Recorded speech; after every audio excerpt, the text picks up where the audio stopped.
Hello, everyone. I am very, very excited to welcome all of you here in person, but also virtually, to this opening plenary session of IISD's 2022 Trade and Sustainability Hub event. We are very pleased to again host this event in cooperation with CATS International and Friedrich Ebert Stiftung. My name is Natalie Bernasconi Osterwalder, and I am the Executive Director of IISD Europe. Where to start? We are at a point in the history of globalization that we could not have imagined just a few years back. We are in the middle of a disastrous war and over 2 years into a global pandemic. Where do we see the trading system in all of this? Some point to the failure of a globalized and interdependent world to prevent war, and others are urging to completely rethink global international economic governance and the role of trade.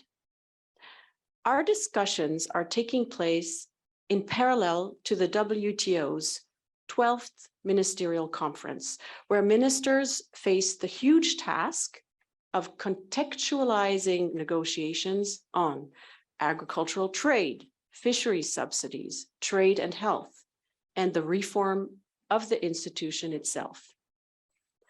Will they be able to respond adequately to the simultaneous crises confronting governments, the growing global food crisis, the degradation of nature and the changing climate, the challenge of recovering from COVID-19 pandemic, the great digital divide, and now the war in the Ukraine? We are very fortunate in this opening session to hear from some of the leading minds on trade and international governance. And now I'm delighted to introduce my co-moderator, for today, Alice Tipping. Alice leads IISD's work on trade and will introduce our panel today. Alice, the floor is yours. Well, thank you very much indeed, Natalie, and good afternoon, everyone. As Natalie has said, our question essentially for this afternoon is how well is the trade system responding to what you could call a perfect storm of crises that are hitting it all at once. And we have a fantastic panel of leading thinkers on trade policy to help to answer this question from a number of different perspectives. We're very honored to have Arantxa González Laya, who's currently Dean of the Paris School of International Affairs and former Foreign Minister of Spain. She's online to deliver our keynote intervention at the very beginning of the discussion, which I imagine is going to draw on her many years of deep involvement, not only with trade governance, but with global governance more generally. And then we're going to hear from a number of distinguished speakers, each of whom has been carefully selected because they are, in addition to leading thinkers of organizations, they're also real experts in particular aspects of the various crises that are facing the trade system. So we're delighted to have Josefa Leonel Correa Sacco, Commissioner for Rural Economy and Agriculture of the African Union. We've asked her to give us her own particularly unique perspective about the food security crisis that's currently facing African countries. We're delighted to have Carlos Correa. Thank you very much for joining us. He's Executive Director of the South Center, a neighbor of IISD's. We're in the same building here, but very well known to many of you in Geneva, particularly because the South Center has been very engaged in many of the debates going on at the World Trade Organization. And we're here to hear his perspective, in particular, if he wishes to give it, on the trade system's response to the COVID-19 pandemic. We'll be very interested in that perspective. Now, as economies try and recover from and manage the food security and pandemic crises, they're doing so in the face of real challenges in terms of environmental degradation, including those that caused by climate change.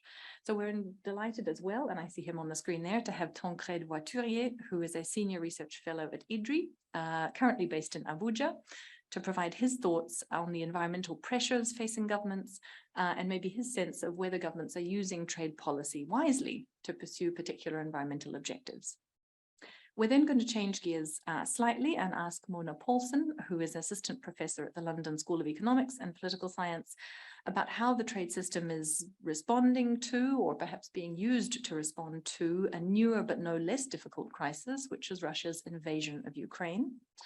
And the last word in this first round of discussion is going to go to our session co-organizer, Rashid Kaukab, who is the executive director of Cuts International Geneva. Rashid is, of course, another well-known face to many of us in Geneva, an astute observer of how the global trade system is evolving, but in particular, how the digitization of economic activity is playing out in the trade system and in the development of developing countries. So we've asked him for his views on that specific question. So with that introduction of a number of different speakers on a number of different topics, the idea here is to give you kind of a landscape view from some of, as Natalie was saying, some of the leading thinkers on these topics about how we might find our way through these various crises. So with that, I'm pleased to offer the floor now to Arantxa González-Laya for her keynote intervention to kick off our discussion. So Arantxa, the floor is yours. Well, thank you very much for this invitation. I would have loved to be in Geneva with all of you, but unfortunately, I have to do this conversation not in person, but by Zoom. We've gotten used to this by now.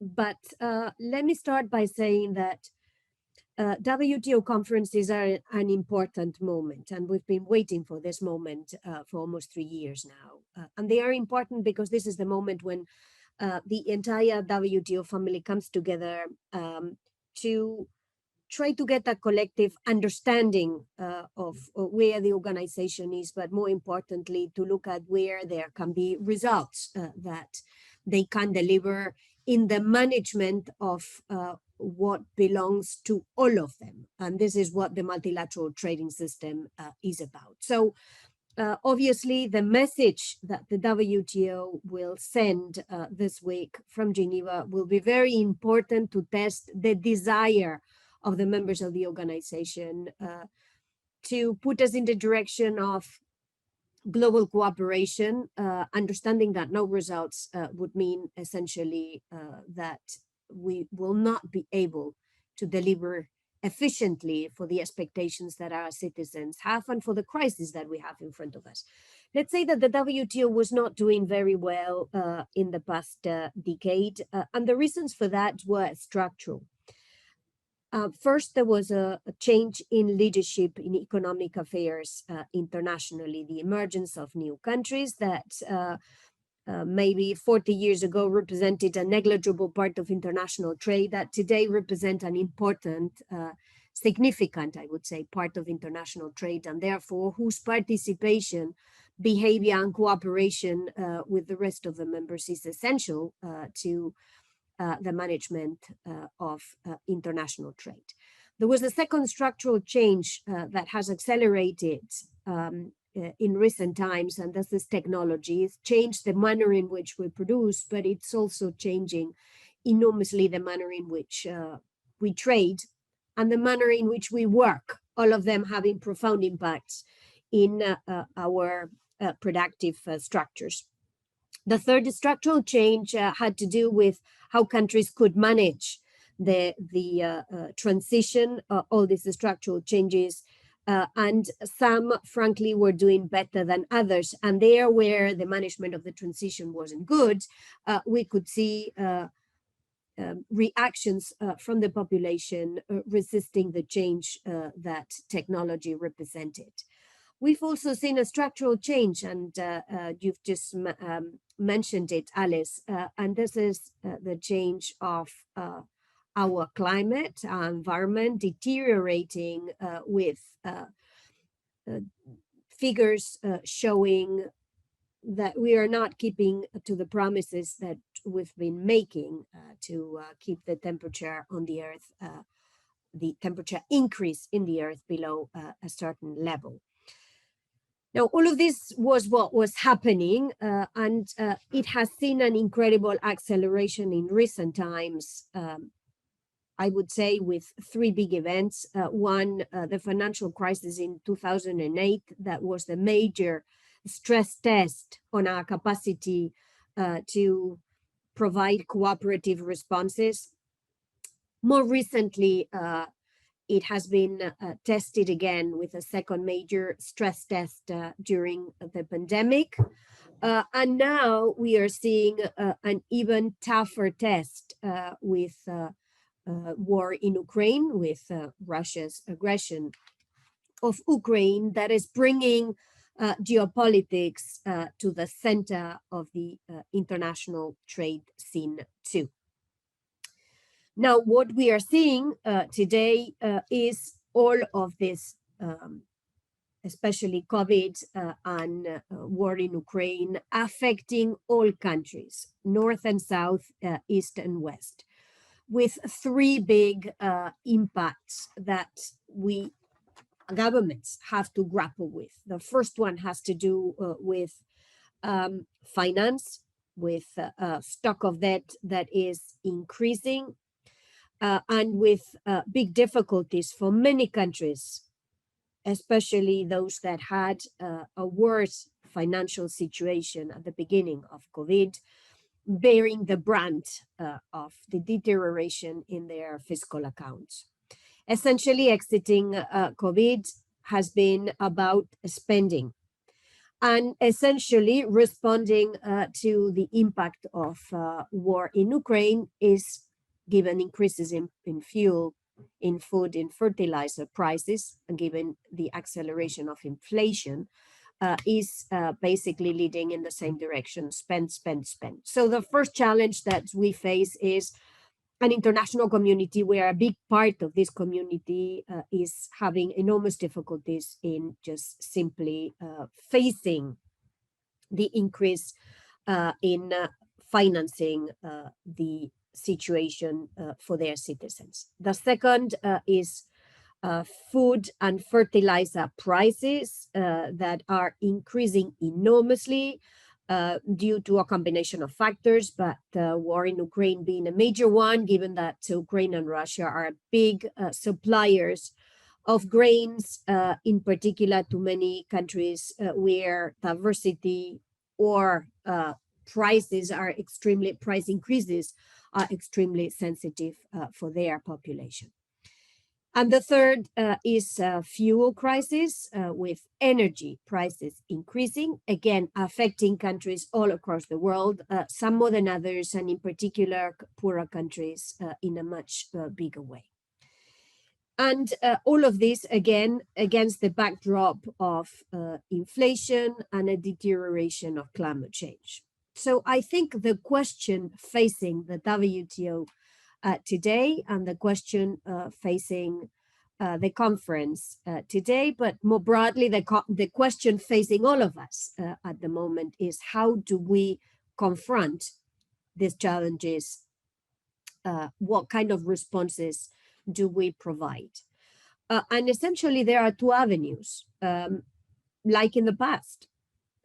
Either we take the avenue of unilateral policies, bigger than neighbor policies,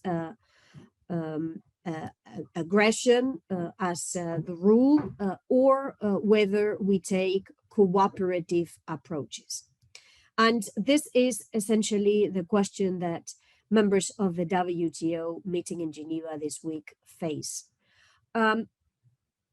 We know that the time is probably not ripe for big international cooperation, and we know that because, of course, the situation has deteriorated significantly, but we also know that uncooperative behaviors, bigger than neighbor policies, will not help manage effectively all these challenges that I have outlined.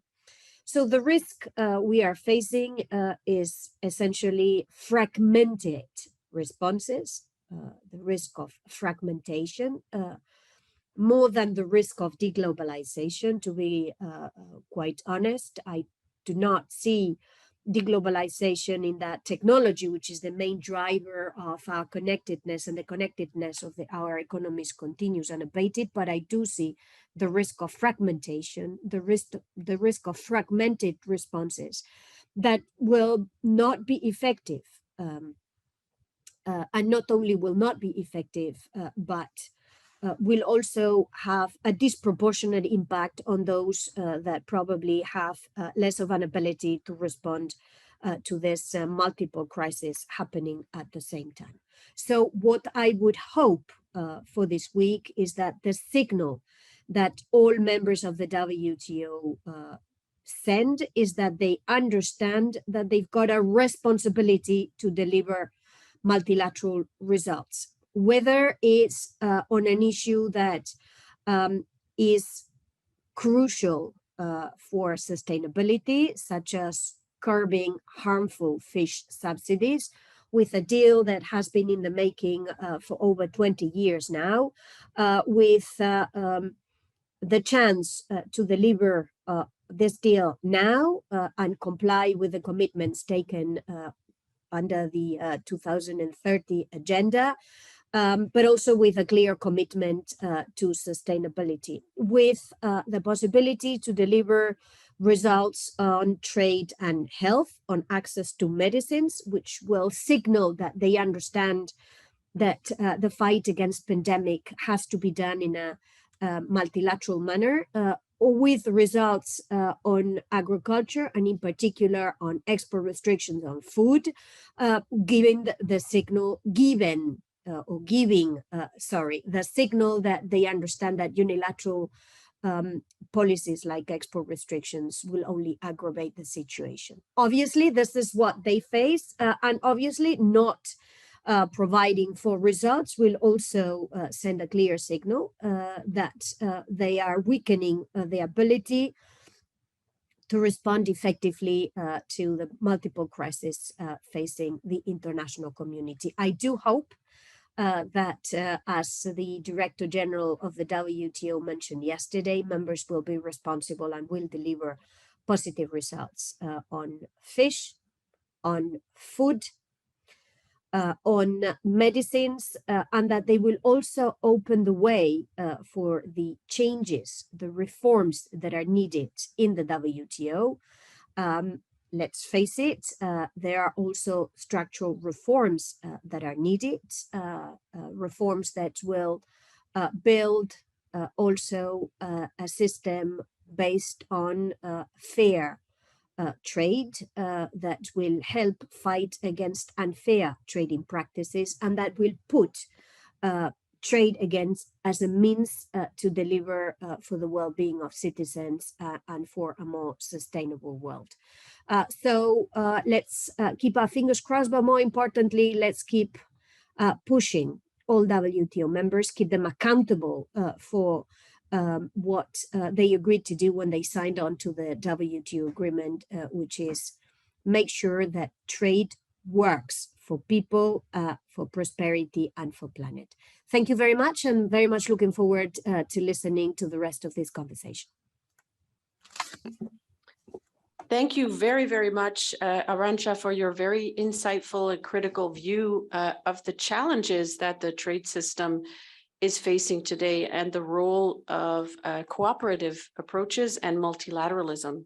And also, I guess we're all keeping our fingers crossed to ensure that the trade system works for the people. So now I have the pleasure of turning to Commissioner Sacco. Commissioner, can you provide us with your perspective on the currently emerging food security crisis, especially what this means for Africa? So thank you, Commissioner. The floor is yours. You have about 6 minutes. Thank you. Are you asking me question by question or just one question for 6 minutes? Precision. Yes, you can just speak for 6 minutes as you wish. Okay, thank you. I will first of all like to thank the International Institute for Sustainable Development for the invitation to participate in this very important section. As we all know that many countries in the world, not only we in Africa, are facing growing level of food insecurity. We are at the peak of the looming food crisis, prompted by the overlapping factor. We know that the sector has been going through a lot of shocks for the past 5 years.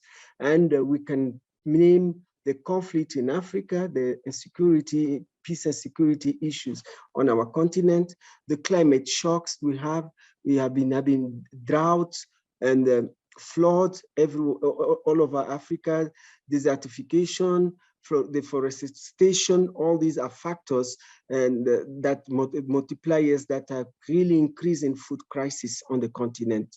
These factors are jeopardizing people's ability to produce and have access to food, pushing millions more into extreme level of acute food insecurity. Even before the COVID-19 pandemic, reduced income and disrupted supply chain, chronic and acute hunger were on the rise due to various factors, the same shock, which I will not repeat, but with other incidents of the invasive fish species in Africa. We had the fall armyworm, and we also had the desert locust in the Horn of Africa. All these factors are really, really affecting the food insecurity in our continent. The impact of the war in Ukraine added the risk of global food security. You have already said that. I was following your panel. This panel, we know that the impact is there. But what is it supposed to be done in terms of Africa so that we can mitigate the effect of all this? We first of all have to look, to look on how we can build a sustainable, resilient agri-food system on the continent in order to really mitigate the impact of all these shocks. Otherwise, we will not go forward and we will continue to have problems. We need to really have our food sovereignty on the continent. Food sovereignty is one of the areas that where African continent has to address. When you look at the comparative advantage of this continent, having 60% of the world's uncultivated arable land, we have rich rivers, a lot of rivers, we have a good climate to produce, and we are not doing. There's something that we need to take our own responsibility if we want to really overcome all these shocks that are coming. The Ukrainian and the Ukrainian and the Russian conflict is affecting Africa, yes, of course, but Africa has other options of cereals. If you look at the population, majority of our population are from the rural areas and they don't eat bread. They don't eat bread. We have our local production where we have to promote.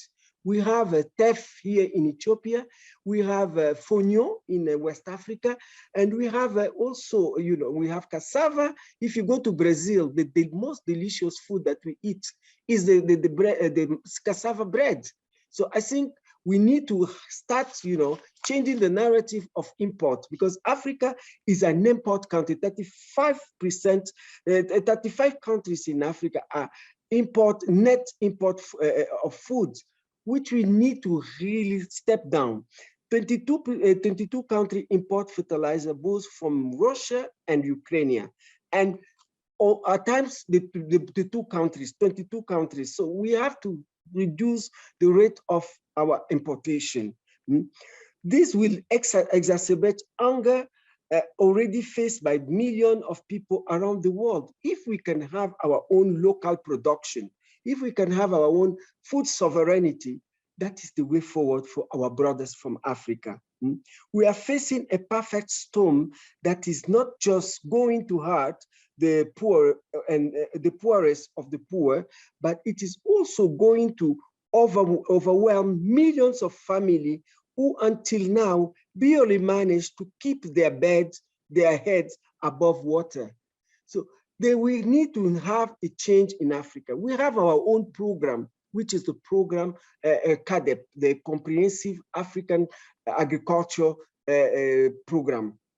This program, we should really strengthen it because it has the 7 pillars of how to transform agriculture on the country so that we cannot have malnutrition and hunger. So this program is very important for Africa, and I call my fellow Africans, and I take this opportunity to be talking about these shocks that we are going to really look at agriculture as a strategic sector in order to avoid, social unrest, all these things that we've been experiencing on the past. We are here to leave the legacy to the young generation. We are on the process of the generational transition. So we need to really make sure that we implement what we are doing. Last year, the UN called for a global food system summit. And Africa was the only part of the country that brought up a product, which is the African Common Position, with 43 game-changing, on how we can be self-food sufficient and avoid food crisis and food insecurity. So we have to build upon the existing tools that we have in order to also prosper and meet the goal of our Agenda 2063, and as well our global agenda, because we are part of the UN family, at Agenda 2060, Agenda 2030. I thank you.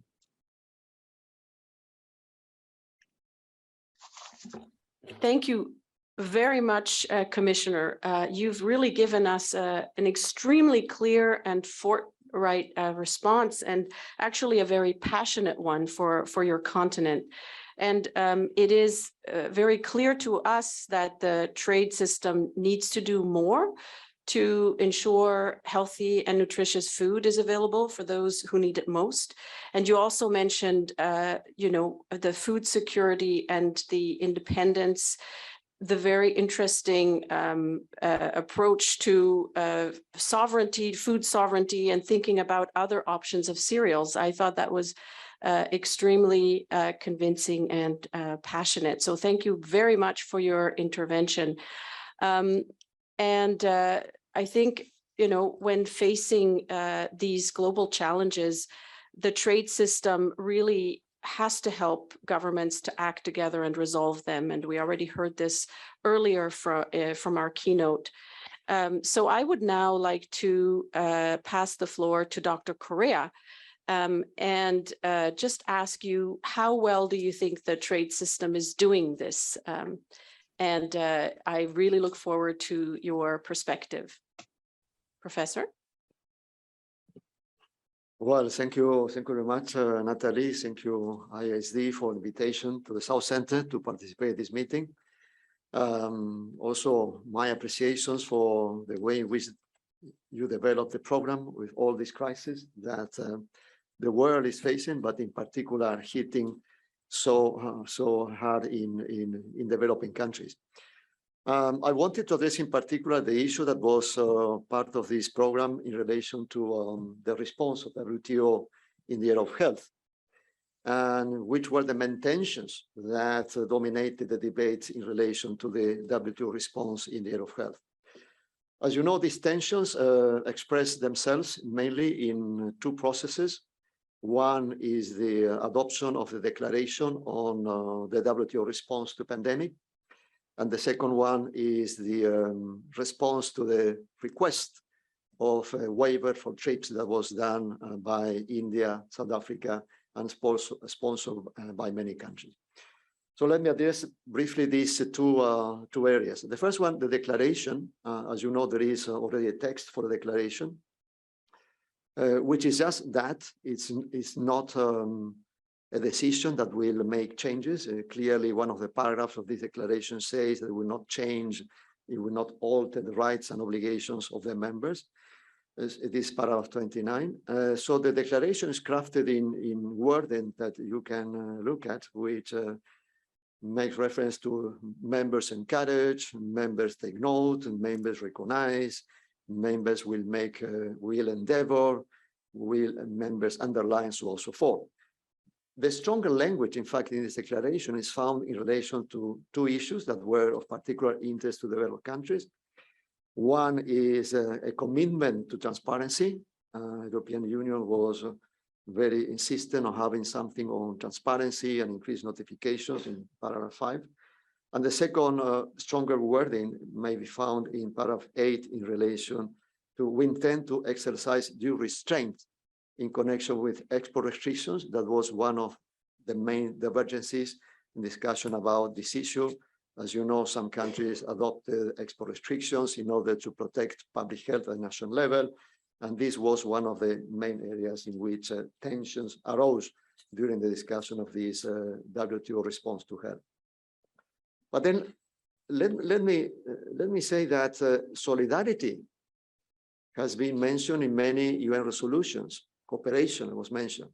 But the problem is that solidarity has been proclaimed by developed countries, but has not been practiced.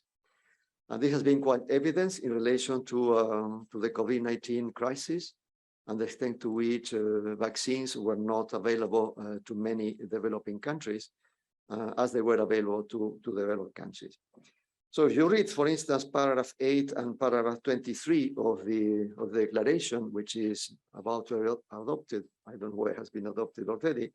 So paragraph 8, for instance, says members have made significant efforts to increase any undiversified production and to support equitable access to these goods.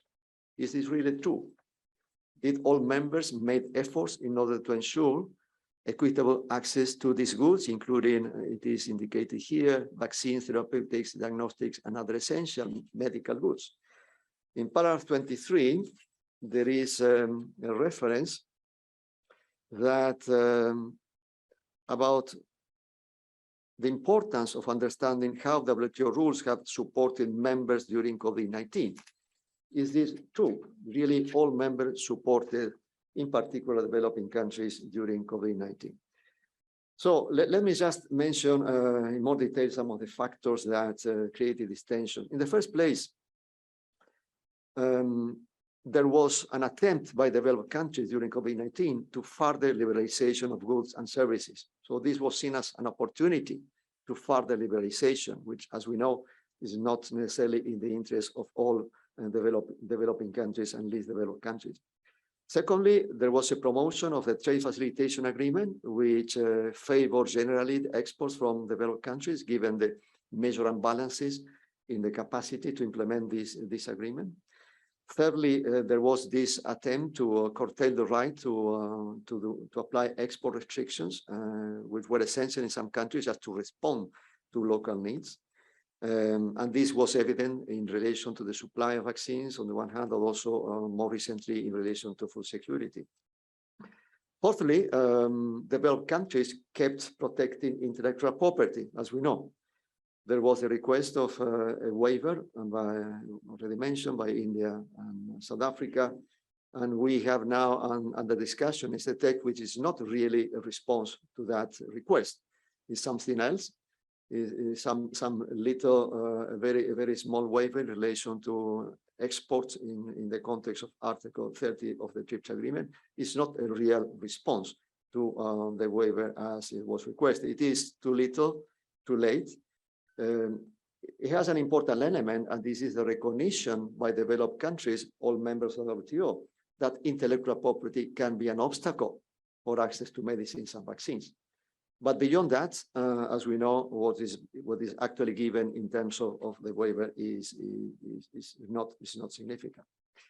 Then fifth, one of the main issues during the COVID-19 was access to technology. As you know, for instance, the World Health Organization put in place the CTAP, a pool of technologies, and invited companies to share technologies, in particular to develop vaccines, to increase rapidly the manufacture of vaccines. This did not happen. And certainly, WTO was not able to provide a response to this. As you may see in the declaration on the response to pandemic, there is a very general reference to transfer of technology without any commitment again. And then finally, during the COVID-19 crisis, there was also an attempt to expand notification obligations, transparency. This became a major issue, and this was one of the main divergences in the negotiation of this declaration. So this is just a summary. Certainly the response to the pandemic was a clear request from developing countries. This what has been obtained, a declaration that will not change the rules, that will not change the rights and obligations. It has a very, very interesting wording. It again makes the point about cooperation, but it has not actually provided, in my view, the responses that developing countries needed in order to face the crises which are described very well in this program, another crisis, the financial crisis as well. Thank you very much. Well, thank you very much indeed, Dr. Correa. Those are really, really interesting perspectives and just the sort of thing we wanted to inject into this discussion to keep our minds very focused. And as we look at the negotiations underway about the system's response to the pandemic crisis, to ask ourselves important questions about whether it is doing enough. So we might have some time to get back to this in the discussion, but I wanted now to perhaps to shift perspectives from two of the most immediate crises facing governments and facing the WTO to other slightly longer term challenges, and to start with environmental degradation. So I'll be pleased now to turn the floor to Tancred Boiturier, who we've asked to review in 6 minutes, which is probably unfair, but just to touch on the many environmental challenges facing governments, but perhaps to hone in on the challenges that he thinks are most crucial and to give us his sense of how well he thinks governments are using trade policy to respond to those challenges. So Tancred, the floor is yours. Thank you. Thank you very much. Hope you can hear me well. So Tancred Boiturier Idri, economist based in Abuja, Nigeria. So I try to make it in 5 minutes to see what some diagnosis points to capture where we stand in trade and environment governance. And one last point where I try to delineate push and pull factors when it comes to WTO contribution to solve environmental issues. So on the diagnosis, it's clear to all of us that evidence on the environmental crisis is now piling up. We know this thanks to undisputed work of UN-related platforms or institutions.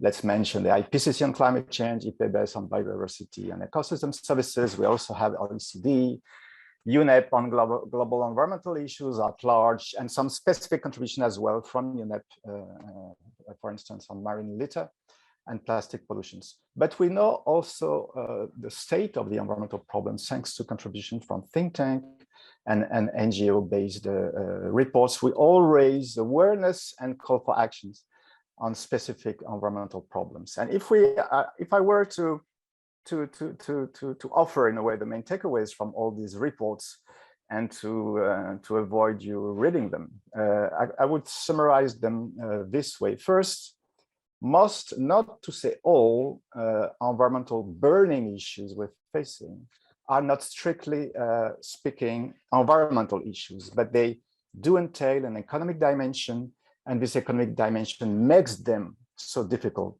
to tackle. So addressing them comes with a cost. Another takeaway is that a rapid shift in the way we deal with them is needed to avoid the catastrophic consequences of either inertia or marginal changes. And so the environmental clock is ticking, and this in turn brings another layer of difficulty to fix these problems.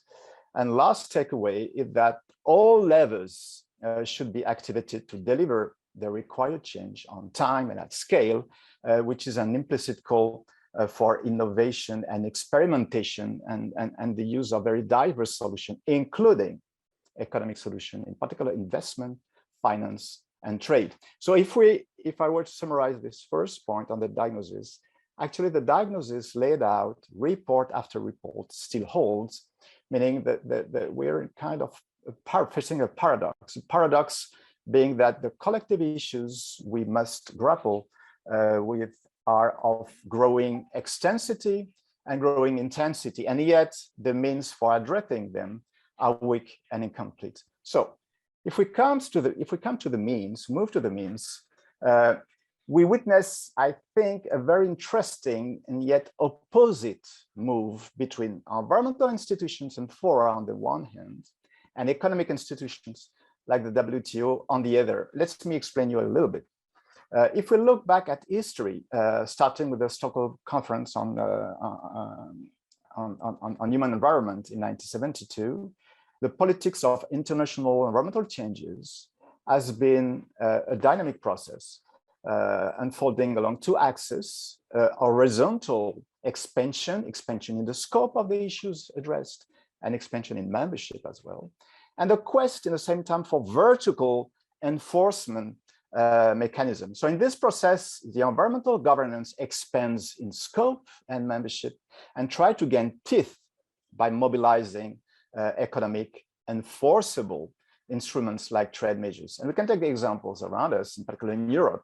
We have ongoing discussion on the reform of the trade, of the TSD chapter, the Trade and Sustainable Development chapter. The EU inserts in its bilateral trade agreement with a possible move to a sanction-based TSD chapter. You can think also to stay in EU think about the EU CBAM, the Carbon Border Adjustment Measure. Think as well on the deforestation-free trade regulation, which is about to be negotiated and finalized this year, which all use trade as a carrot and stick to help enforce environmental provisions. On the economic side, if we focus on the WTO, it's quite the opposite move, with the exception of the possible agreement on fisheries subsidies, which would be a quick win for the WTO. And I do second what Arantxa said about this. The move aside this fisheries subsidy agreement, the move seems to be toward the use of the WTO as a forum on the environmental issues without negotiated and binding provisions. Take the example of the Trade and Environmental Sustainability Structure discussions, TIISD, the informal dialogue on plastic pollution and sustainable plastics trade, IDP, and the fossil fuel subsidy reform you're familiar with. They are all illustration of this move toward WTO as a forum, providing guidelines, best practices. We have in mind the OECD actually, but not binding provisions. Third point, this opposite move is substantially associated with a move towards pluri or mini-lateralism. This is true for the three aforementioned initiatives, TIISD, IDP on plastics, and the fossil fuel subsidy reform. But this is true as well for more environmentally specific initiatives, like on climate, the carbon clubs put forward, or climate alliances put forward by the EU, and particularly Germany. On climate change, still the IMF proposition for a club organized across a floor carbon price. It's true as well if you look at the US proposition on the Steel Alliance with clear trade restrictive measures.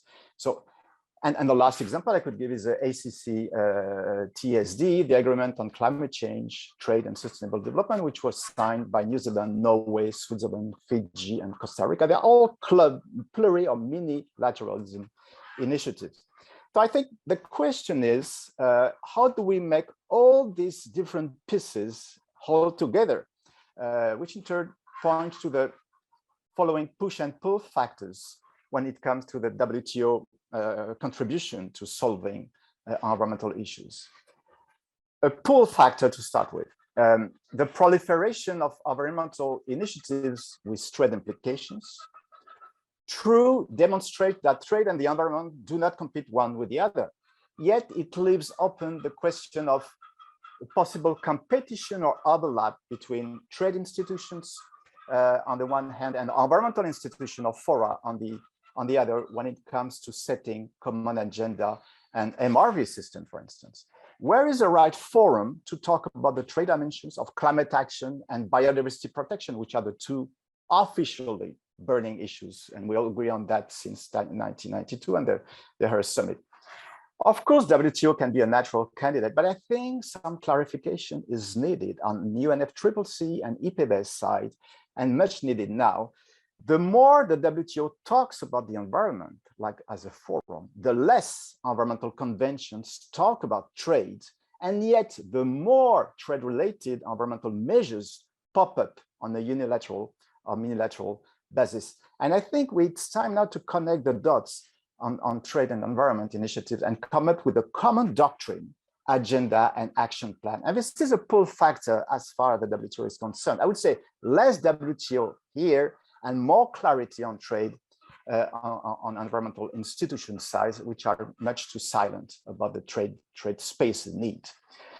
This first point. Now we move to the push factor. And the question there is, I think, is how much trade leeway should unilateral, pluri or minilateral trade and environment initiatives be given? So far, strict compliance with WTO trade rules prevail across these minilateral trade and environment initiatives, CBAM and so on, or ACCTS. But the magnitude and speed of the required change may call for measures infringing WTO principles and rules, touching to subsidies, for instance, to public procurement for the creation of lead markets in the case of climate change and low carbon economy. And okay. there, I'm going to ask you to skip to your last few points, if you can, please. The last point, you mean? To skip to your key takeaways, just to make sure we have enough space for others. Go ahead, please.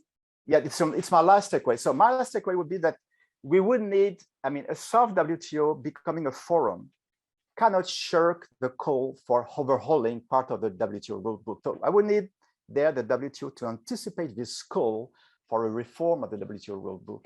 And this is a push factor because we would need more WTO here, but not as a forum, but as a foresight platform on ways to answer environmental needs. So that would be my push and pull factor. I'd be delighted to detail later on. No, thank you very much. That was extremely interesting, but particularly for me as an environmental trade person. And I think sort of the analysis and the diagnosis of just how the different systems of governance are responding, but in a relatively ad hoc way. And the question of, do we need a bit more coherence, is a really interesting one. We do have a couple more speakers, but just to note, we have, in addition to the 40 or so of us in the room, I think we have about 80 or so people online. So thank you all for joining us. It's quite a big audience. I'm going to shift direction now slightly again, because a lot of this discussion has been about international cooperation, right? And the need for countries to be working together, to choose to work together rather than separately in addressing some of these crises. But the reality is, and I think we have to say it, is that a lot of international cooperation, including at the WTO, has been made even more difficult following the security crisis caused by Russia's invasion of Ukraine.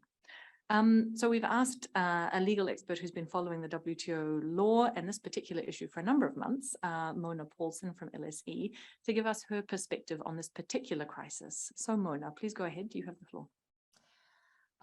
Thank you so much to IISD for inviting me to speak. And again, I hope I share with others that they can hear me. So the challenge to do this in a couple of minutes. For Canada, the United States, the European Union, and their allies, government officials have had to move quickly, often in unprecedented ways, to assist Ukraine following Russia's military invasion. Of course, not all governments, about 20% of the WTO membership, but the world's largest advanced economies and the wealthiest liberal democracies imposed sanctions on Russia due to the war. So these sanctions imposed on Russia are multifaceted, interconnected, and evolving daily, faster actually than trackers can keep up. Notification cannot match the pace by which the allied democracies are needing to react to Russia, ensuring Russia does not evade sanctions through alternative sources of foreign currency or finding new channels to do business and trade. And I want to emphasize that the sanctions do not work in isolation. Sanctions that seek to cut off Russian assets work in tandem with sanctions that prevent Russia from acquiring new assets. So to appreciate how the law may enable or constrain these sanctions, we might consider what the sanctions are trying to achieve. Is the goal international peace and security? What would that entail? To contain Russia's long-term capabilities or to prevent further military action in Ukraine?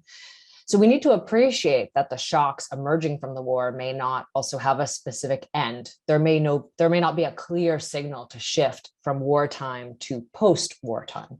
And this matters for the future of the global economy. Are the measures temporary? Are they reversible? Surely governments have developed scenarios of what the future may hold, but they may not want to make this public and risk drawing out the war further or escalating it. So we need to understand what the sanctions mean for Russia's role in the World Trade Organization. One possibility, though it seems unlikely right now, is that Russia will withdraw from the World Trade Organization, exiting the commitments between it and other members. Another possibility is that Russia remains, but the sanctions become irreversible, leaving Russia to continue in the World Trade Organization, with certain members refusing to grant Russia basic WTO treatment on the grounds of essential security. This would potentially leave Russia and its trading partners in the WTO, but with asymmetric benefits from the WTO agreements as compared to much of the WTO membership. Should the global economy fracture into competing blocs like this, developing countries would then perhaps be forced to pick sides, posing higher costs to the lowest income regions. Many developing economies that worked hard to participate in the multilateral trading system may find soon that it no longer exists. So Russia's exclusion could also impact WTO decision-making. As reported by Inside US Trade this morning, the US and EU delegations walked out of the room before the Russian economic development minister spoke yesterday. So this aligns also with how a problem of how the allied democracies are publishing their sanctions. Russia had not just invaded Ukraine, but threatened democracy too. An attack on Ukraine was an attack on all that represented the free world. Though it's difficult to navigate this due to Russia's nuclear capabilities, it's clear that Western allied governments have conceptualized security and the war in Ukraine as an affront to every single state in the international community, and certainly to every member of the World Trade Organization, regardless of whether every member joined them in their response or not. So governments need to determine how or why the logistics of security are different from the protection of health or the environment. Traditionally, security policy is captured by the executive and government alongside the defense and military arms. Security is elite and opaque. Some governments are being transparent about their sanctions. This is not necessarily to maintain WTO stability. It's about informing domestic entities about the sanctions so they don't get caught up in them. But for those WTO agreements that do contain security exceptions, not all do, the rules explicitly carve out the WTO norm of non-discrimination and the rules of transparency. When the multilateral trading system was designed after the Second World War, the United States very quickly abandoned hope of Soviet cooperation. Claire Wilcox, the head of the US delegation, was reported to have wanted a strong institution that could exclude non-market economies over a weak trade organization that accepted all states. If countries wanted in, and they did slowly over time, they needed to conform to market rules in liberal trade. So historian Francine McKenzie offers a really convincing account of how the GATT came, quote, a Western-dominated forum and an instrument of the democratic capitalist cause. So drafting the security exceptions needs to be understood in this light. There was a hard-won trust among the early participants of the multilateral trading system. Such trust, perhaps negated the need for stronger guidance, as no government would take action to protect its security interests against another contracting party. Thus, the exceptions were woven into a system that would help governments use diplomacy, like consultation, in the event its interests became caught up in another member's security matters. However, the governments altogether failed to explicate the relationship between economic interdependence and essential security. Over the past 75 years, states don't always adhere to international trade rules, right? Economic interdependence enables states to exploit their critical positions in supply chains or economic networks for coercive reasons or for domestic gains. That's why we've had some interesting disputes in the history of the multilateral trading system. But I want to be clear that the multilateral trading system is premised on the idea that trade institutions neither hear nor see nor speak about war. Recent disputes have taken a very light touch. Both cases, WTO panels refused to probe how or why a government planned its security-based trade restrictions.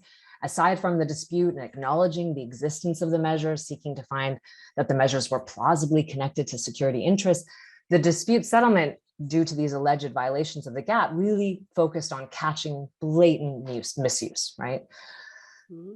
So I'm going to close here. The stubborn mantra of any government these past 75 years has been that when a security measure is questioned by the GATT or WTO rules, it was seen as a political question and not an economic one. So trade was always, though, known to be in service of security or foreign policy. This comes back to Francine McKenzie, because she made this really interesting observation about looking at the Cold War and the impacts on the GATT. And she noted that when navigating security, governments still asserted commercial justification. So she said, GATT speak was coded, and if taken at face value, it conceals underlying motivations and overarching goals.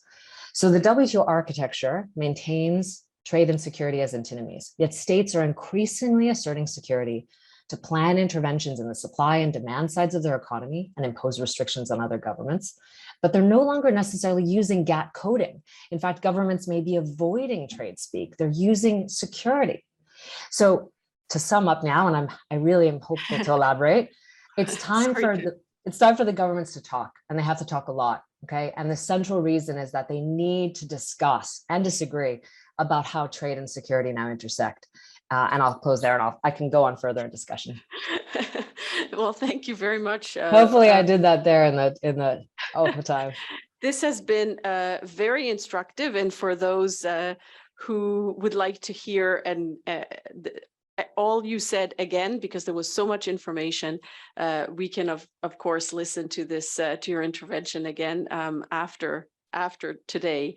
And I think you had a really interesting take, a very comprehensive take on how the law and politics interact. And, you know, even at a supposedly technical organization like the WTO. And I really appreciated your historic background that you gave and talked about how GATT speak was coded, etc. So I think that was a very rich intervention. So thank you. But and very sorry I had to interrupt. We will have to do a session on each of the topics that we addressed this afternoon. But now I have the pleasure to invite our co-organizer and also a long-time friend, Rashid Kaukab, to add his perspective to this discussion. Rashid, in an increasingly virtual world, how has the digital divide affected countries' ability to recover? And how is the trade system responding to this challenge? And again, it's 6 minutes, again, very tight, but we really look forward to hearing from you, Rashid. Thank you very much. Thank you, Natalie. It's a pleasure to be here with you all, and a very nice setting, sitting between two excellent moderators who also happen to be very good long-term friends. And also, I must say that it is very nice to be speaking to an in-person audience, at least in part. I think the last time I did that was in early 2020. I think we did it together for the e-commerce seminar. So yeah, pleasure. Hopefully things will be going back to more normal in some ways, at least. I'll take a slightly different take, given that there is limited time. So talking about digitalization and looking it into the context of this session, where excellent presenters before me talked about specific challenges. And I reflected on that, and I think at least I would not call digitalization per se a challenge. I would turn that to saying that this is a challenge of how to take advantage of the opportunities.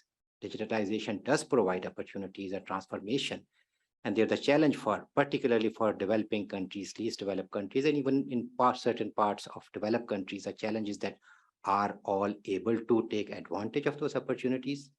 And that is, the answer is no. So from there, I'll start the first few points about digital divide. That is a very big topic, of course, would require many sessions. I would call it that this is kind of a transformation. Those of us who are of my age group grew up hearing about have and have-nots. Then in the age of intellectual property and innovation, the term evolved to know and know-nots. And now perhaps we are looking at a situation of connected and connected nots. So always this sense of a division. And that's where to have access to opportunities, to primary further accesses are needed. One can be called the access to hard infrastructure, which I call access to access, and then access to soft infrastructure, skills, knowledge, and so on. When we look at the access to hard infrastructure, just two sets of figure, 49% of the global population is still not connected. If we look at parts of the developing world, that goes as much as 71% for African population. So clearly, 3/4 of the Africans are not connected. That access is not there. And that makes me think of that famous line by S.T. Coleridge in Ancient Mariner: water, water everywhere, and not a drop to drink. So yes, digitalization seems to be everywhere, but is everyone able to access that water and drink from it? When we move to the access to soft infrastructure, again, several dimensions from scales, knowledge, but also the national level regulations. On that very narrow look, if you look at that, 50% of the LDCs and 63% of small island developing states do not have still national regulations and rules on data protection and privacy. The literature is full of these. I'm just giving you some very, very stylized example. So yes, digital divide exists. Access to hard infrastructure, access to soft infrastructure for a large number of population and the vast majority in developing countries is a reality, and that need to be addressed. Moving quickly to the e-commerce negotiations, in the 350 or so regional trade agreements currently in force in the world, about 180 already are having some provisions on e-commerce. However, these provisions can range from very basic voluntary to very substantive, as we see in the US MCA agreement. No time to go into that. Just let me look at the, not even time to go into the what we call the multilateral work program on e-commerce in the WTO, just zeroing in very briefly on the plurilateral negotiations on e-commerce. Again, some figures just to show this divide. Total participants, 86. How many developing countries, which are almost 2/3 of the total membership? We try to count it in different ways because the definition of developing countries is often with a question mark. There are 38 among these 86 who can be called developing countries, and that is being liberal. Again, we zero in a bit further. Our colleague, the commissioner from African Union, was with us. So there are about 50 African countries. How many are in this initiative? 6. Out of 35 LDCs that are members of the WTO, how many are in this initiative? 4. We look at the Caribbean islands and Pacific island, what we call the small island developing states, hardly any is there. So even in terms of participation, it is not really very balanced.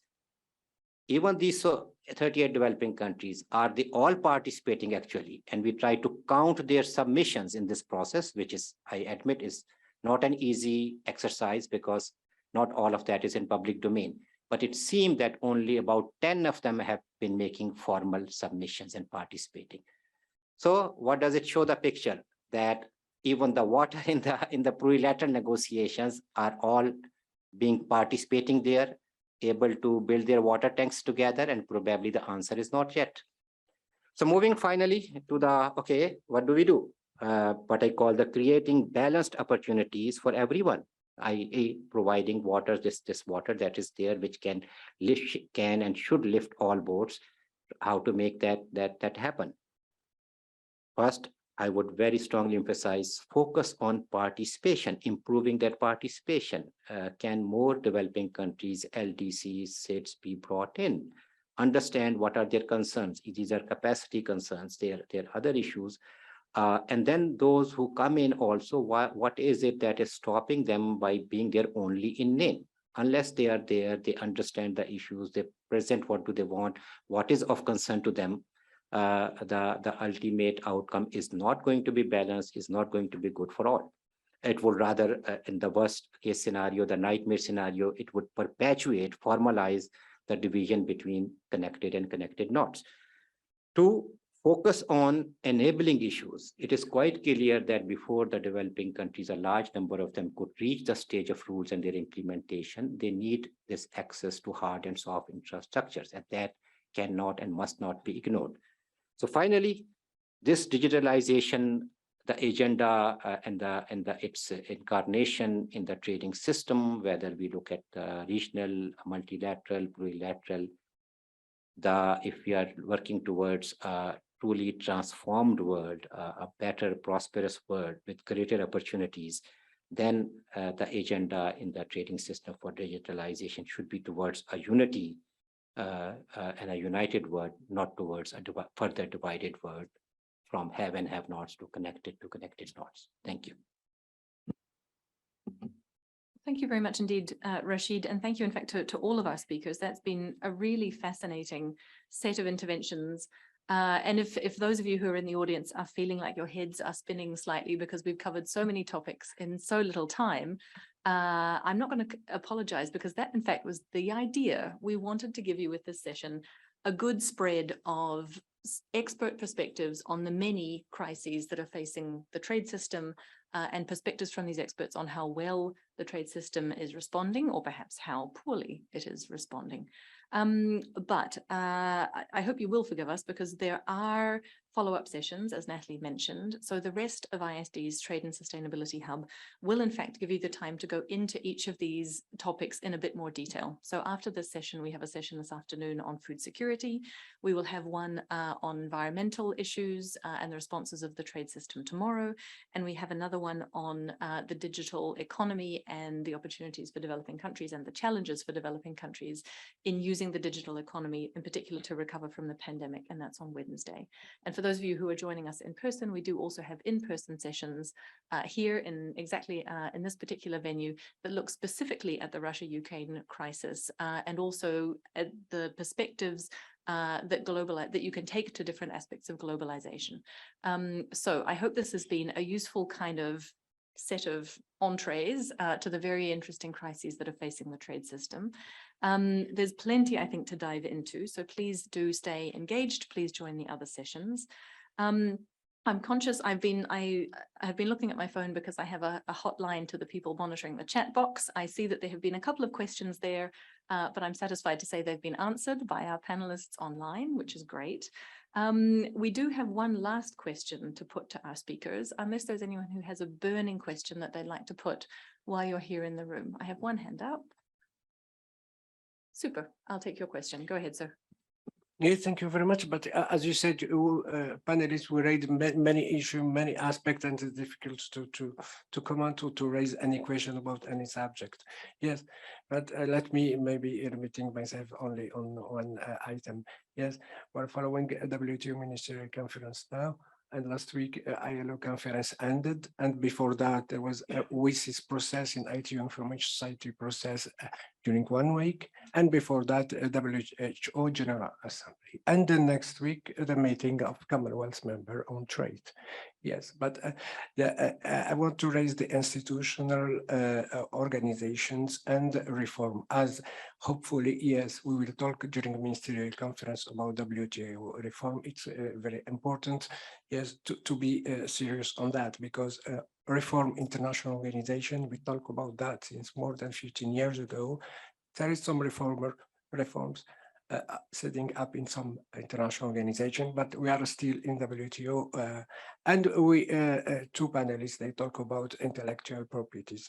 If I raise something, yes, TRIPS agreement itself have been implemented and administered by WTO since the beginning. But TRIPS agreement, normally, it's go to WIPO, to Worldwide Intellectual Property Organizations, which is the special international organization to administer that. Then an aspect about WTO reform is TRIPS agreement itself and Doha Declaration on TRIPS agreement and public health adopted in the same time with Doha agenda.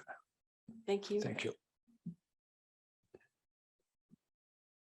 No, thank you. And I think, in fact, we have the perfect opportunity to get the speakers to comment on this question, because the very last thing that we wanted to give them was one very short question, but it's so pointed, I'm going to let Natalie make it. No? Okay, I'll make it. For each of the panelists, we wondered, could you give us in one sentence, what your message would be to ministers meeting at MC12 down the hill, in one sentence? I'm going to start with you, Arantxa. We'll take you in the order that you all intervened. Arantxa, go ahead. So my message would be, remember you own this system. Remember you own the multilateral trading system. So remember that by investing in it, you're investing in your asset. That's what I would tell them. Super, great message to start with. Commissioner Sacco, one sentence message, if we still have you. Thank you for giving me the floor. Since we are talking on multilateralism, I would like to say that the minister should remember that they have to work with other sectors. It's a multi-sectoral approach so that we can all address the issues related to trade. I did not talk about trade. I was just more talking about the food security, food insecurity. But in trade, we have a big role to play, and we want to work coordinated, synergy, and hand-to-hand. I thank you. Super, wonderful message for them, particularly if they consider the agriculture outcome. Dr. Correa, go ahead, please. One sentence. Okay. So I was tempted to say impossible in one sentence. Yeah, but anyway, if I really need to restrict to a few words, I would say that the main message to the ministers is that we all want a success for the WTO conference, but not a symbolic one, not a success in which the interests of developing countries are not properly reflected. We want outcomes of this conference that will help developing countries to improve their situation, to actually work for development. This is my main message. I have many others if you wish. No, that was perfect. Thank you. We've captured it. Tancred, one sentence. One sentence first, one sentence, not first. A quick win on fisheries subsidies and foresight on the consequences for the WTO to move from a do list environmental harm approach to a do environmental good approach. Super. Two important agenda points there. One sentence from you, Mona. I would say that transparency is not the solution to constraining state behavior, but it's the first step towards understanding how trade and security intersect, and WTO panels cannot be held responsible to clear the path on that. It's up to the members. Very well said. Rashid. Yeah, first, I agree with all the previous 5 messages. And that's why I would say that instead of doing, I would say request the ministers to avoid something, which there is a Persian proverb, since at least one Persian speaking person is here with us, which goes something like, Nishistando guftando barkhastan, that they came, they talked and they left. Please do not do that.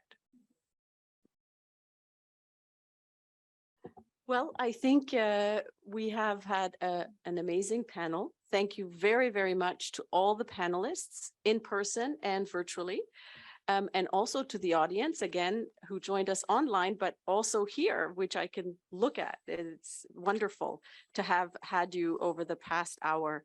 And we would like to encourage you to stay engaged in the hub over the next few days and come visit us. And of course, there will be another session in 15 minutes, not a session that has live people, but it will be screened here. So if you wish to stay and hang out with others here in the room and get some coffee and some cookies and other things outside, you can watch the next session on food security here. So thank you very, very much and have a wonderful afternoon. Thank you.